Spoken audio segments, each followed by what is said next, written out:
Cross Creek.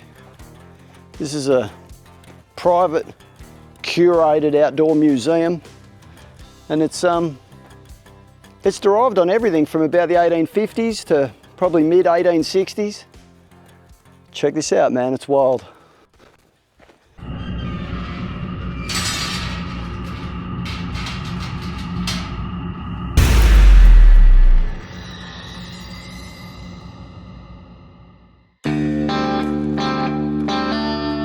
So this is Chris's little 1850s haven.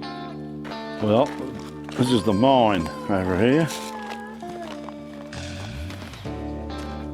Now, all these old trolleys, and then I got them, they're all local and they're all in bits and pieces. So the farmers, I went and saw them and they said, look, take them, they're only taking up grass for the cows and that. So if you can put them back together, you do it. So I did, and I just put them all. They're not originally back together like they were, but they're not far off it. But I reckon you've done a good job there, brother. Look at that. Yeah, and they looked the part. How's this one up here? Yeah. I love the wheels, they're solid. Yep, they're the proper wheels they used to use. They're mine trolley wheels. Yep. Mine trolley track too. Yep. Found some of that. Yep. All that, yeah. And the old shafts, they used to be around about 20 foot deep, but I filled them up because they worried you? Yeah, there's people getting too close around them, and I just, filled them up. Yep, better off. To see what it was like. And that's original. All the winches and the bucket, that's original. Everything's original. But there's always a town more or less pretty close to the Goldfields. It was a big... The church? Yeah, I wasn't going to do that because it was a bit too big a job. But you'll see when we get to it. Wasn't going to sort of worry about it.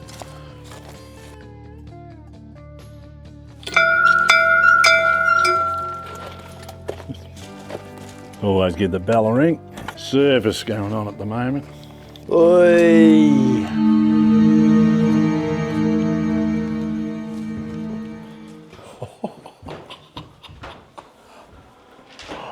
We have had different ones wanting to get married here, mainly for the photos. It's sort of something you're not going to see much about around like it. So it's all authentic, everything. Don't ask Chris, me this what. is a real credit to you, man. Like, this is not something that you don't just pop this up in a weekend. Like, this is... No. Well, even the books. This is a life's work to do this, like... Yeah, even the books. Now, they've got the name Satori. That's Italian. They've all got their names where they used to sit in the local church. And some people bought the local church and now they live in it. So I bought all the stuff out of the church. Well, not all true. of it, So it's it's legit. Most of it, yeah, it's all legit. Yeah. Yeah. These are the old mine pews. They're not the big fancy ones you see. They came in later. These are the real early ones from the mine days. Yeah. Which suits the. This is genuine Goldfield stuff. Yeah. Which suits the. Yeah. Oh wow. How's this angel?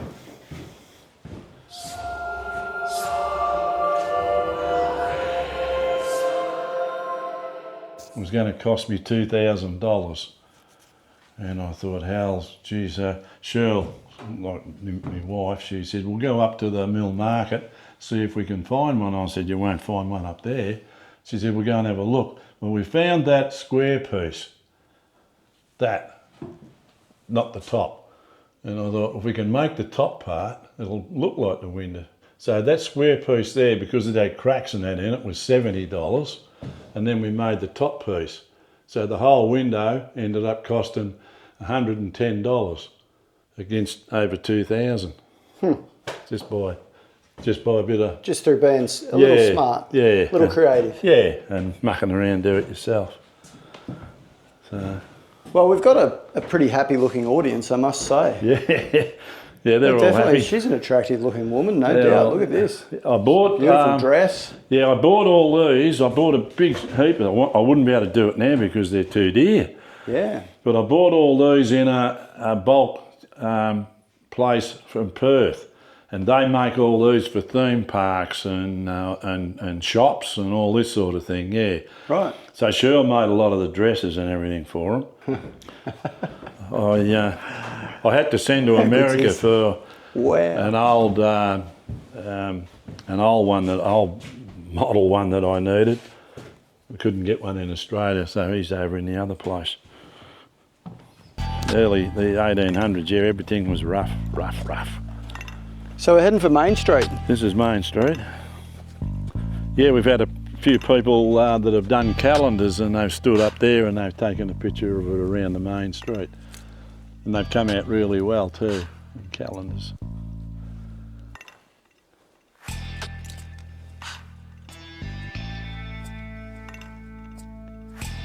It looks really good in the springtime when it's nice and green. And General store. General store. We've got some Winchester ammunition in here, no doubt. The sign says so. Packets. Packets. This is your local Winchester dealers. Yeah, they used to be really nice, those signs.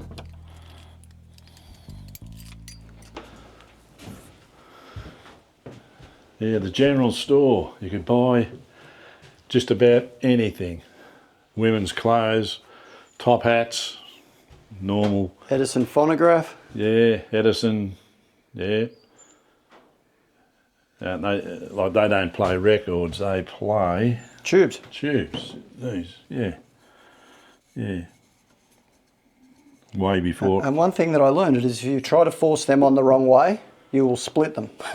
Really? Yeah, because they're conical, yeah, but they've got a small end and a big end. Yeah. And if you try to shove that on the wrong way, you'll break it. It's got to go on the other way. Yeah, done that. Rabbit traps, which is illegal now. You're not allowed to have them anymore, but yeah. And these are becoming valuable too, because there's different ones of these. They've got that one, for instance. See the mark on it there, like that? Yeah, okay. You know, that's worth, like a maker's mark or something. Well, yeah, and it's worth more than the normal run-around trap, like that one. Yeah, right. Yeah, so that one's a special one. Yeah, so it's and there's different ones that are worth more money. Interesting. But they're illegal now. Those sort of things. Yeah. Probably illegal to set up. I think it's probably more they're illegal to use, aren't they? I think ornamental, I wouldn't have thought. Cruelty to rabbits and stuff like that, you know. This one is a different type again. Good for foxes and stuff like that one. Yeah, they're definitely a ruthless way of catching things. Yeah. 4440 Winchester. Ah, yes, sir. Yeah. Yes, sir. If I was allowed to, I'd have a 12 gauge rifle or two in here, but... well, the laws in Australia don't let us do that, do they, Chris? Not We're a little bit bound by the laws here. No, that's right. So that's just the way that it is. Yeah, we have some old ladies in here. 45 Colt, we got some 12 gauge cracker cartridges. Yeah, like this here. This is interested, some old ladies. And that they're really interested in that, and that's what they used to use to iron their clothes years ago. Now you'd put hot coals in that. True. And then they could iron their clothes. Same thing as the electric one, but yeah, they take the top off, just lift the back, fill it up with hot coals out of the fire, and then away you go. Huh. Yeah. I've not seen one. No, not too many. I've seen the hot base irons that they sit on, on top of the pot belly to warm up. But I've not seen one that runs with hot coals. That's interesting. Well, you could probably do that. I don't know with this one if you wanted to. I like the hot coal story. That's what we're going to roll with. Yeah, well, there's the little catch that comes off, and and I didn't know that either. But I was there's the hinge at the back here. Yeah. And I was told that by a really old person, and said, well, do you know really what this is? And I said, well. Yeah, you put it on a stove, and he said, well, to a point. He said, this one takes coals. Yeah. What about the hats, man? They're just old, correct, aren't they? Old Western hats, and they they had like in shops like this you could buy, and that's a top hat. That's an original. original. Wow, that's an original one. Original Wow. proper one, Piccadilly. This is from Piccadilly in England. Yeah, so that's a proper one. That's wild. Yeah. If that could tell a story. Yeah. Yeah, if that could tell a story. I bet you the owner of that never thought it would end up being a prop in here. I bought this at an auction. I thought it was just the case. I thought, oh yeah, that'll go right in my shop. So I went and bought it. When I opened it up, it had the original old lady's hat in it. Look at that. Yeah. What vintage do you reckon that'd be? That's like 1920s? Yeah. Yeah. 20s. Yeah. Yep. Incredible. Incredible. Old people love it. Yeah, they come in here and God, it brings back a lot of memories to them. You had two alternatives. You either do that or you take it to Bendigo yourself or take it to Ballarat. Now, by doing that, you run the risk of getting knocked over by... Bushranger. Yes. Yeah. Thieves. Hey, and they would shoot you for it too. Like if you had a lump of gold like this, man, they're going for you. Oh, well, even smaller, yeah. Probably, yeah. Oh, God, yeah, they'd shoot you and take it, yeah, it's quick, smart. So that's what it was like back in those days. So it was much easier for you to come and sell it here, right? And then they would sell it in the bigger places. Then the onus is on them. Yep. You disclaim any liability moving forward, like you could just get your sale and go rather than running the gauntlet and taking the risk. Yeah. Yeah, this is Tom Como's blacksmith shop. Who's Tom Como? Tom Como was a figurehead around this area years ago, and he was a blacksmith, and he was the best blacksmith around. And this is some of the charcoal from up out of his original place that fell down. I crawled up underneath it when it all fell down to get some of this charcoal on its own. And I got that and brought it back and put it in here. So I called this place Tom Como's for that reason. I see you got a decent set of bellows. Yeah, these come out of the foundry in Castlemaine. They work. You'll hear them hoof. Huh.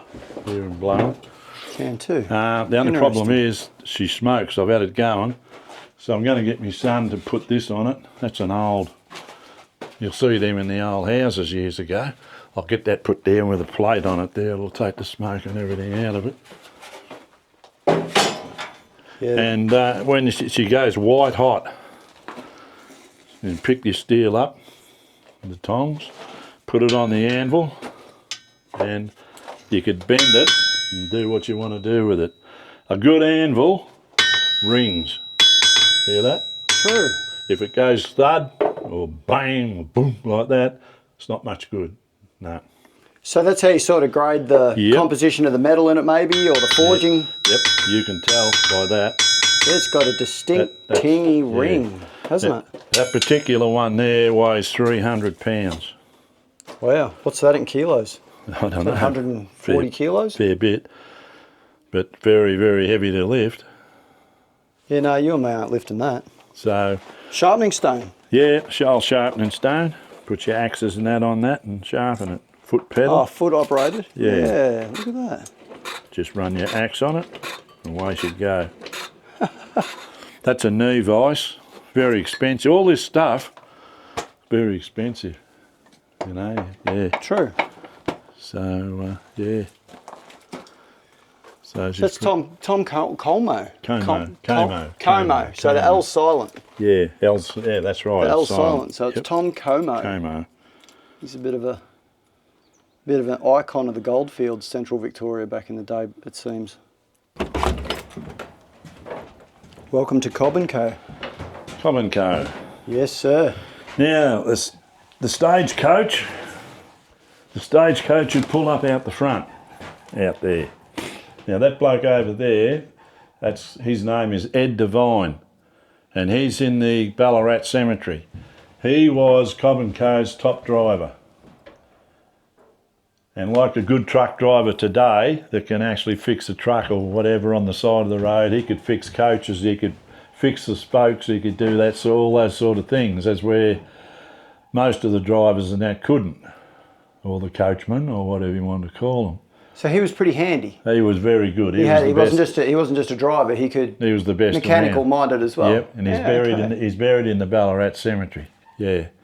Now the coach would pull up out here, and the people would get out, and they'd come in and wait while they changed the horses.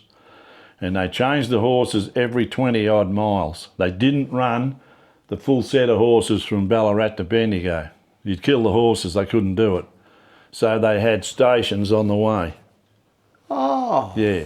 Bit like a bus changeover today. That's correct. They wouldn't all be a little town like this, it would just be a little station with a... Yeah. So rather than fuel and diesel in a bus, we're just swapping out the horses. So these guys can have a rest, swap them out for the next one. Yes. Now, wow, Cobb and Co were very, very fussy, and they were very good with their horses. They didn't flog them or thrash them or belt the hell out of them or anything like that. So any stories that you people might think or heard about flogging horses and things like that, they didn't do that. The reinsmen were very good with them. That's why this bloke was so good. And they changed the horses over. They, like I said, at 20 miles, and they didn't flog them. They just cantered them along, and yeah. So that was their bread line. The horses were their bread line. So. And this image here depicts pretty true of that. Yeah. They ran them along. They ran them along at a bit of a not full gallop or anything like that. Just a bit of a sort of a canter. They might have let them go a little bit for a half a mile or something, and then slow them down. And yeah.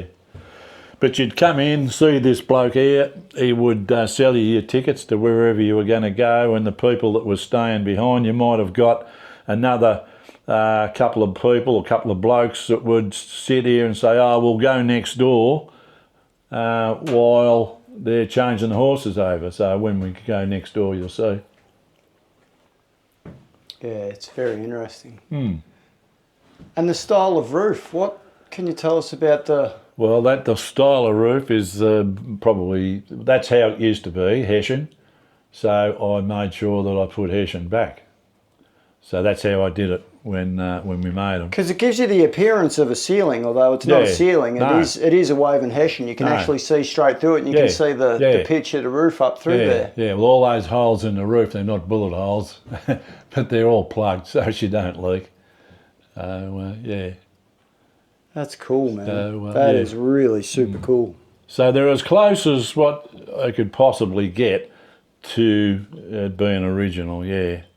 It's very difficult. The trick with it all was to make it look old, because if you put new iron and all that on it, it wouldn't look right. No, of course. It wouldn't look right. Yeah, you've nailed it. Yeah. Bud, you've really nailed it. It's got to be old. Yeah. But all this stuff is old. You know. Tell us about the seats. They're like old theatre seats. Well, they are. They're out of the Rex Theatre, Dalesford. Dalesford Rex Theatre. Yeah, and they've been good to you, these guys. Yeah, these were out of the top, up the top where the expensive seats were. They got the brass numbers on the back, so that's where they're from. They come out of there. So I've got a bit of stuff with the Rex, bit of history there. Yeah, unreal. Maybe worth a few bob too. Don't worry about that. No doubt they would be too, buddy. Yeah, for sure. Yeah. All feather handwritten. All feather. Yep. With the ink? Yep, and the ink bottle. And it's funny too, because the ink travelled up the... Am I right in saying, is that the duct? Do they call that the duct? I think so, yeah. I think I'm not sure. Yeah. I'm not too sure with it either myself. But the theory is that when you dip it, it does go up, it seeps up inside it, yet when you write with it, it seeps out slower than it goes in or something. Could well do, an historian would know that. I'm sort of, a bit beyond me. We just put it there. But I've got it there because I didn't have pens. You fill her up with dirt, tip her up. She's like a tip truck, yeah. The shaft's a bucket on it, but I'm going to get some newies and put on it. Yeah. What's his problem? Just one of the diggers that I picked up along the way. Kind of looks like he's ready to take us out, man. Yeah. So I've made it a bit of American Australian. Yeah, watch this guy. Yeah. I'm going to be worried about this guy, man. He's a bad critter. Yeah. He's ready to draw on us too. He's strapped. So we've got a pub and brothel. Yep. And we get a big group here with a lot of ladies and all that around there, and I say, now, I don't point to it, but I say, now, you tell me what you think was one of the most important places that was ever built in a small town like this. Oh, the first thing would be a pub. Got to be a pub. Be a pub. I'd say, well, you're nearly right. You're partly right. But I said that. Yep. Yeah. Men need ladies. And they won't stay. They won't stay. They won't work. They won't stay and they won't work. So anyway, that's what this is. Oi. So. Mamacita. Yeah. So you come in here and there's a little waiting room out there. Play cards here. Get pissed here. The barman always had a double barrel up the top here, so if you played up or whatever, out you'd go, or we'd blow your head off, one of the two. So the girls would always try to get you in here. They wanted your money, right or wrong. And that's what they were here for. Yeah.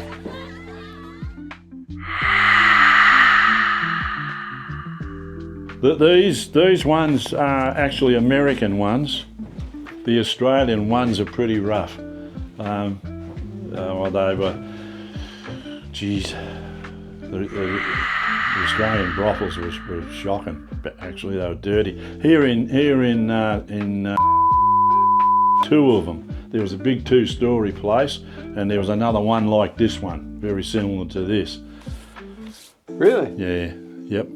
But filthy. When we say dirty, they were just like dirty filthy. joints, like I could imagine. Dirty, filthy. Yep. Yeah, I can imagine. Yeah. I know what you're saying. So, but Cheryl made all. Goldfields weren't really the cleanest joints going. Like we had typhoid and like we had every disease known to man. Yeah. TB. Yeah. Consumption, like. The American ones and that were a lot cleaner. Cheryl made all the uniforms and that for the ladies. Cheryl's Chris's wife. She does an amazing job curating a lot of the stuff for these places. So these are more like out of the cowboy western times type thing. So yeah. So if you pay your money, you go in here. You may get to come in here and hang out. This is stuff you don't see. It's old. Well, a lot of the stuff's originally old. It's had a lot of money spent on it. How do they get the name Jinker?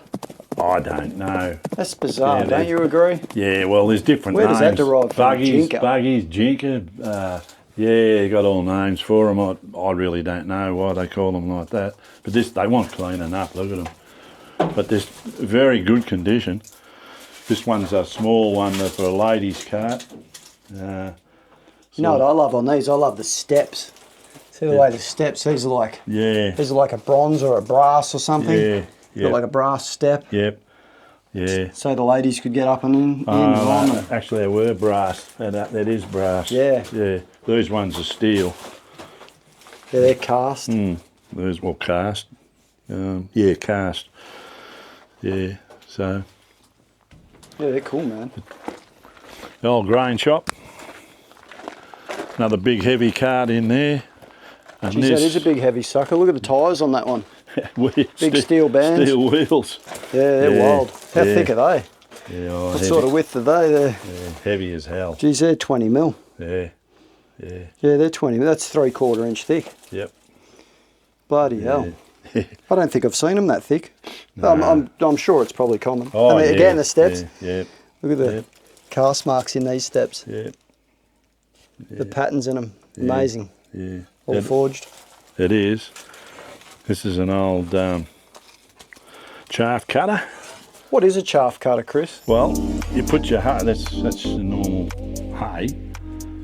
Just put it in here, so one bloke could feed it through, right? And this would chop it up into fine chaff, what they call chaff. So it'd go cut it into real fine pieces. The animals, cows and anything really like this chaff. So you'd wind that, get over here. So someone would push it through Have a bucket under there if you wanted to. You didn't have to. Just leave it fall on the ground if you like, and round you go. And she would mix it up. See how the wheels would pull it through? Oh yeah, so it's sort of like geared so that it drags it through, and then... Yeah, just mind, you wouldn't want to get your fingers in there, or your fingers here, chop your fingers straight off. Easily. Yep. Yeah, it's a pretty unforgiving looking tool actually now. The more I look at it, it's a good way to dissect bodies. Yeah. But she's a rotating wheel. And, yeah. Now, this is... Turns out they still want Ned Kelly. I mean, I've been hearing about this bloke for a long time. Well, Ned. Yeah, Ned wasn't as bad as they said he was. Don't worry about that. Yeah, I probably agree with that a little bit. He was a bloke that was picked on. The coppers wouldn't leave him alone.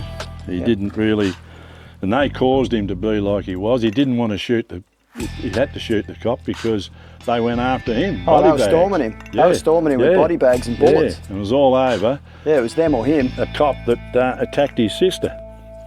That's right. So he went after the cop, and the gun went off and shot the cop in the hand, and he went squealing, and then that was it. Because he was a horse thief, and a very good one. But it got out of hand, and he became what he was. But like, he wouldn't have been as famous if he didn't use the steel helmet and the breastplate. Yeah, right you are. And all that stuff. You know, this bloke here was worse. Mad Dog Morgan. Yeah. That's why his reward's bigger. He was worse than Ned Kelly. Yeah, he's 5 Gs for this guy. He's going to take your ride out. Yeah, Ned wasn't as bad as what people made him out to be. This is a picture theatre. Yeah, I'm excited. Let's do this. 5mm crank projector. And this is what they used in Charlie Chaplin days. One of these. So the projectionist would be here, the people would be in there. Portholes would be rough as guts, like that. Everything was rough, everything. And they were all waiting in there. Now I cheat like hell with this because I've got electricity to it. I run it off a generator, so I have lights going in there and everything, so it looks pretty good when it's all lit up, and I sort of presentate it a bit. And I put two 16mm projectors here, sound. So I don't have cheat a little bit. I cheat, yeah, but I've got to. And when you get in there, you'll see the seats aren't wooden boxes or anything like that. So I've cheated that way. But you need it with people, they want to sit on something decent. Even though they get the feel of it being old. Yeah, but they want the aircon. Yeah. Well, I've got that too. Yeah. So. But anyway, projectionist here, he'd be ready to start the show. He'd be looking through there and see the people are all, yep, they're all ready, so we'd start. Now, one of these, you wind backwards. Doesn't go forward. Oh, I see what you've got going on runs there. Backwards, yeah. So he would do that, and the same thing. And the shutters on the front there. Look at that shutter snapping and opening shut there. Yeah.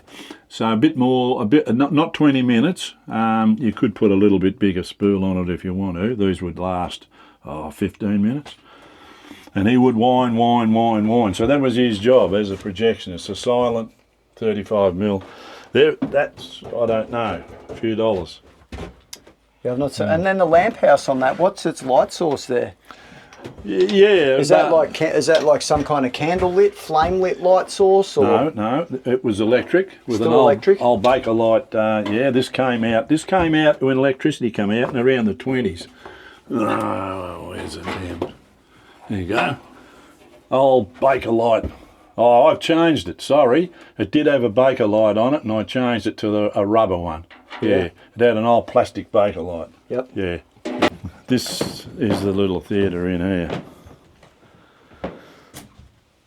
So the seats are out of a picture theatre down here in Geelong, and they're nice to sit in. And the screen back in those days was only small like that. They didn't have a big screen like you have nowadays. It's got all the lights come on in here, project up onto there, red, green, blue, all colours, and it's got the air conditioner. Just superb. It's cheap, and we I didn't know. get that in like the early 1900s though. Eh? If we come to watch a movie at the theatres, we never had no AC back then, man. No, you didn't. We was in trouble big time. Yeah, but you have here. We'll be doing what we're doing today, 35 degrees in the shade, sweating bullets. Yeah. I had a Gunsmoke on there from the 60s. Remember Gunsmoke, James Arness? Yeah, I know what it is. I've never seen it. Okay, and it was a good TV show. Okay. I had that going as in really good nick, 16mm. It was running good. It'll get you in. It's a good show, bloody good show. And this was full. In fact, there was a couple of blokes even standing here as well.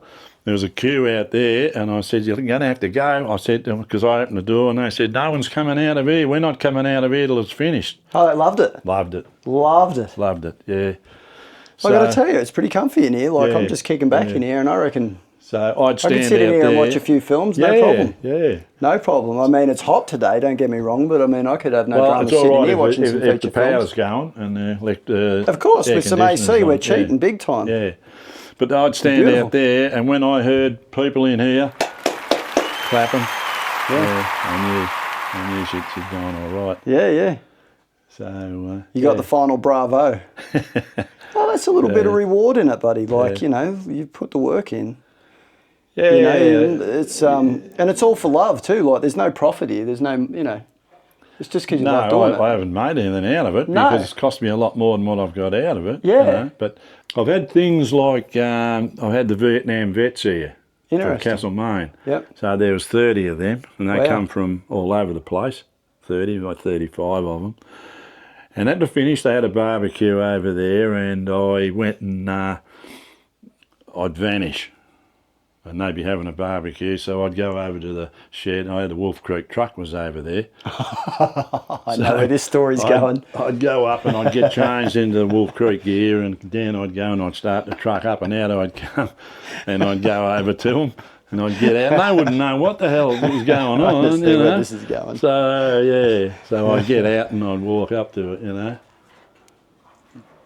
Welcome to Australia. The name's Mick Taylor. You know?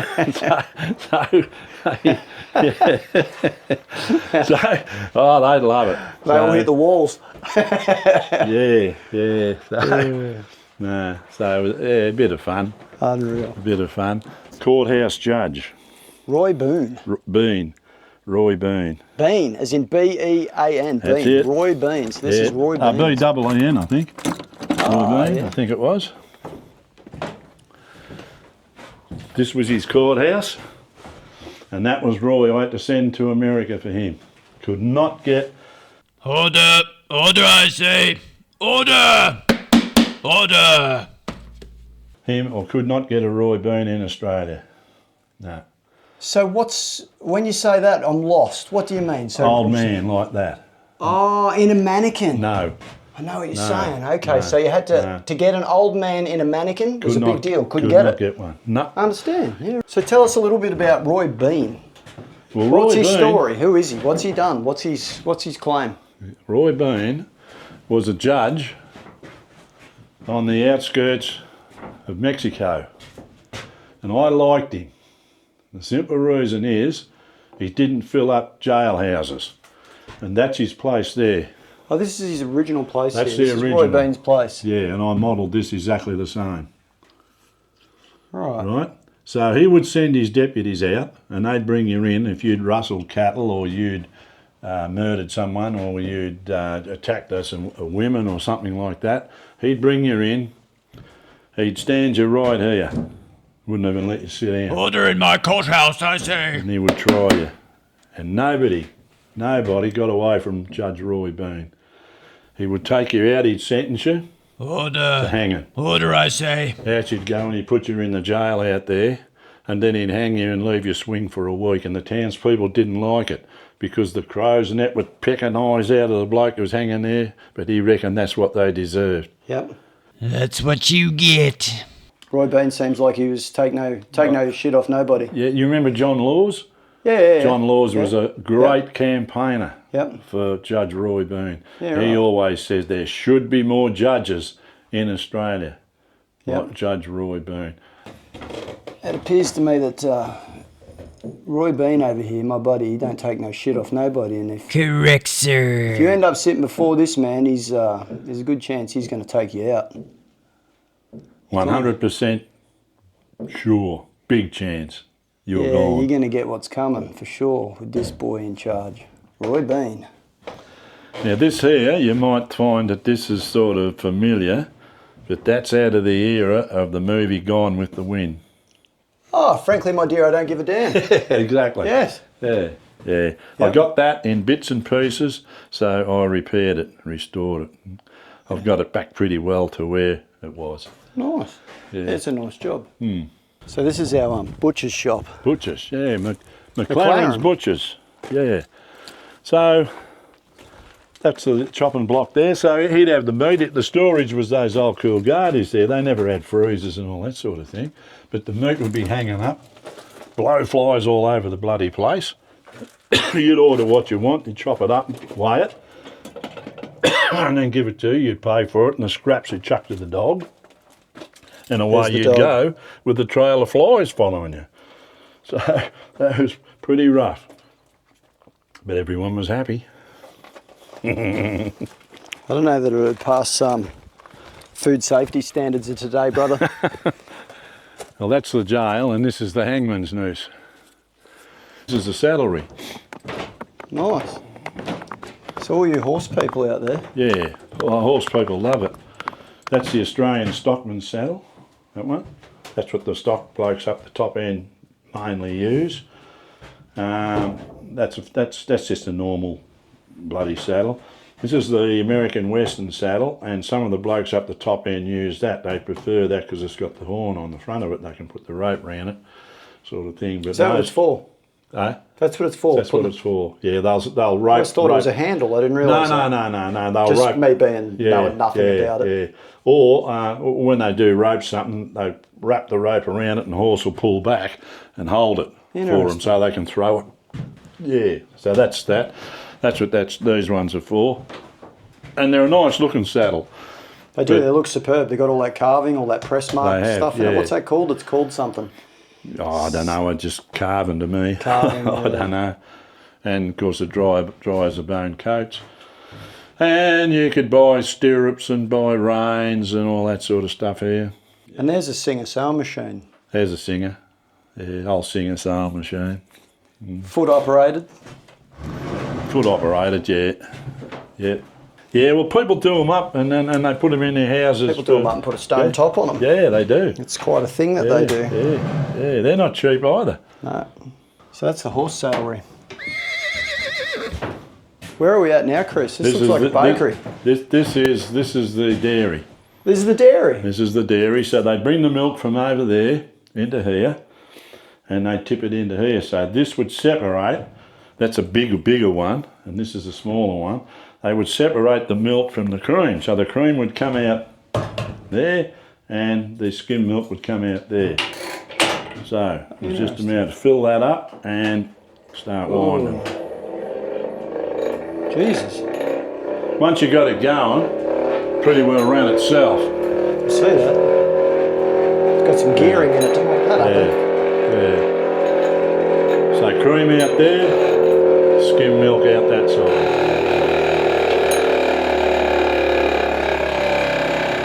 And they all work. They all work, including that big old one.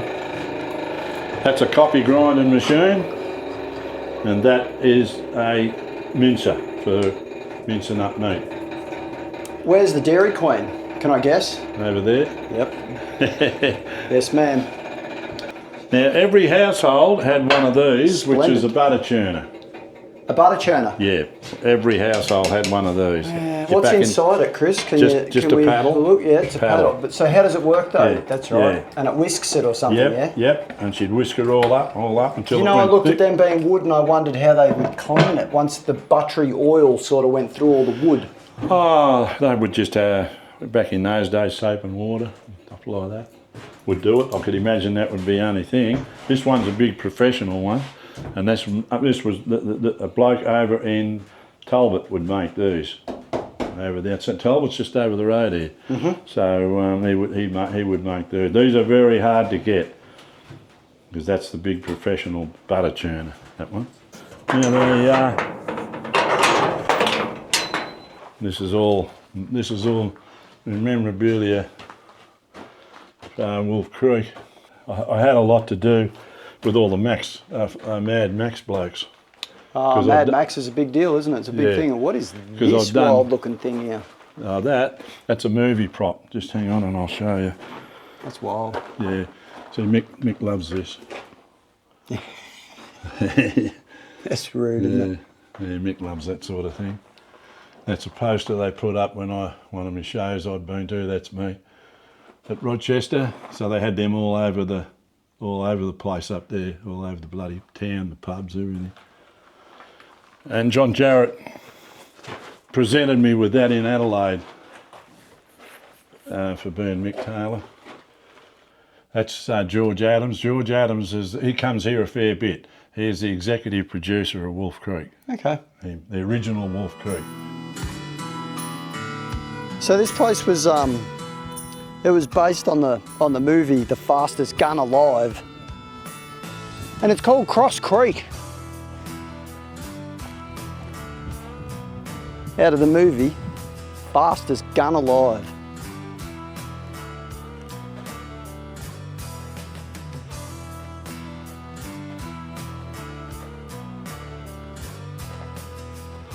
Guys, that's it, man. That wraps up our tour of Cross Creek. I'm glad you stuck with us this far. Chris has been a very interesting tour guide.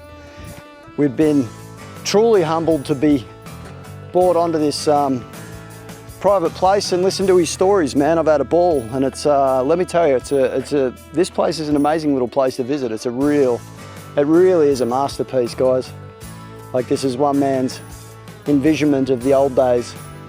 And I think, personally, I look at a lot of this stuff, man. I think he's done a remarkable job. So thanks for watching. Cheers till the next one. Catch.